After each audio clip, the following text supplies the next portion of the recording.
কই দাদা একটু শুনুন তো। এই শালা খাচ্ছিস? ওই দাদা খাচ্ছিস। কই বলছিলাম যে শুনুন, ফালতু ফালতু কি বকছো? না বলছিলাম যে দাদা আপনার কি বিয়ে হয়েছে? বিয়ে না। কটা বাচ্চা? ফালতু ফালতু গাঁড় কেন চলাচ্ছ শুয়োরের বাচ্চা? ফালতু ফালতু বকো না তো, মাথা খারাপ বেশি করো না। না বলছিলাম যে দাদা আপনার বিয়ে হয়েছে? না। আপনার কটি বাচ্চা? শুয়োরের বাচ্চাকে তাহলে এক চাপড় মারবো। না দাদা না, আমার করবেন না। বলছিলাম যে আপনার কটা বাচ্চা? আমার তো বাচ্চা বাচ্চা নেই রে হারামি সারা।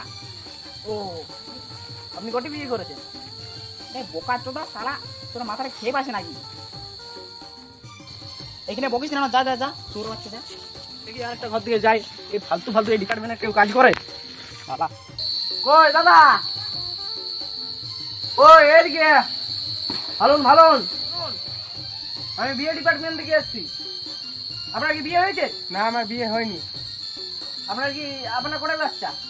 আরে শুয়োরের বাচ্চা, আমার বিয়ে হয়নি তো কি কোটা বাচ্চা হবে? সম্মান দিয়ে কথা বলতে কোন সমান কি? আর সকাল থেকে আমার গান যাওয়াচ্ছে। তোমার তো জবাই দরকার। শুনুন প্রথম দিন, আপনার কোটা বাচ্চা? আরে শুয়োরের বাচ্চা বলছি, আমার বিয়ে হয়নি। এগুলোর সঙ্গে কথা বলাতে ফালতু। শুয়োরের বাচ্চা কাজী কেউ করে?